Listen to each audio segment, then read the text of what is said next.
Okay, so in this video, we're going to see how to open a blank file within Civil 3D and what sort of templates that we should choose and what is an imperial and metric templates. All right, so now if you go here, so there is plenty of ways you can actually try and open a blank file. You can click on this one that will open a quick file from the default template, or you can go to open and you can click on drawing and then you can choose which of the file that you saved in. So that's like opening an existing file.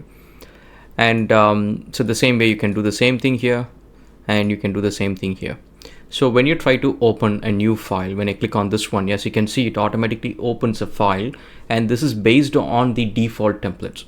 So now if I actually close this one, if I go to this one and then click on new, you can see that's the difference between what's happening here. When I click on new here, it opens a file.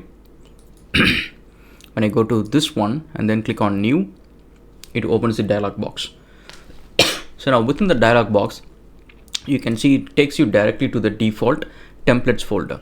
There are two templates that you can find it. One is a metric, another one is imperial.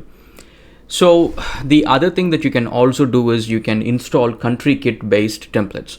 Whereas ANZ has got its own country kit template, and same with India, UK, and different countries will have its own templates, which generally gives you the styles and settings and everything which is more common that you use it in your location, which we will see it through this training.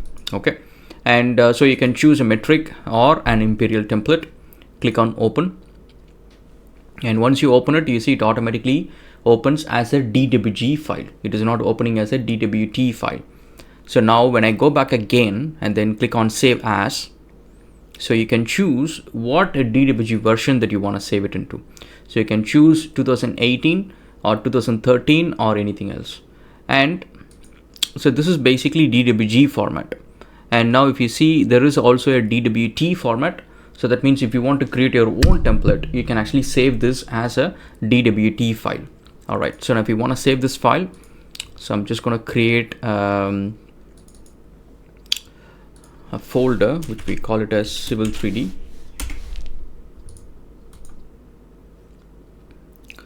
And I can drag and drop into this favorites here, so that every time I want to access this folder for saving or opening a file, it will always be here. So you can drag and drop files into this favorites.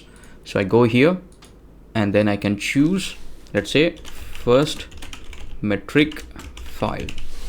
So we're not going to use this for any of our exercise. I'm going to use ANZ template, which I will give you a copy of it in the exercise folder. You can get it.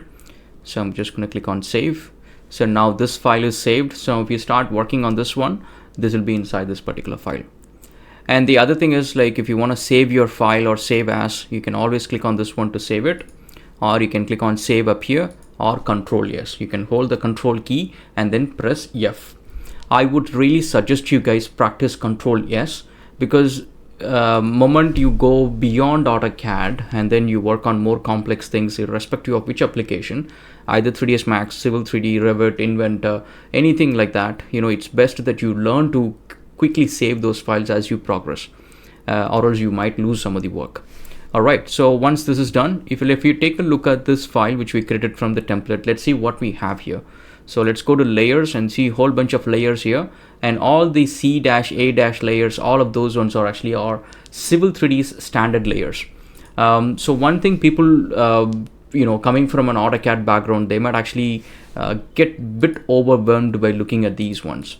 Because with AutoCAD, the layers is like, when we start a blank drawing, it will just see like a 0 layer, and we will not be able to see the rest of the other layers. Now, whereas here, there is like hundreds and hundreds of layers that we see here. So why we need to see these layers? What are these layers? So within Civil 3D, every object that you create is controlled by something called styles. Let's say if you got point or surface, if I go to settings, if I expand those ones, you can see the surface has got some styles. And then these styles, when I try to open it, you can see if I try to go to display, it shows me list of all the layers from where it is getting controlled. The point that you look when you create a surface is controlled by tin layer. So you can turn it on and off and things like that. So that means like every object that you see in Civil 3D, even though it looks like a complex 3D object, they are all controlled by multiple objects within multiple layers. And those layers are actually default as part of the template that you created. Okay, which we will see it. So I want you guys to have an overall understanding of Civil 3D, and then we can go deep into it. And then as soon as you come in, you can see like all of these things are empty because we haven't created anything in the screen. If you go to settings, you can expand those ones and you can see what you have inside all of those object creations, such as, let's say, point. Under point styles, you can see a whole bunch of point styles here. And same with the surface styles and parcel and grading and all of those ones.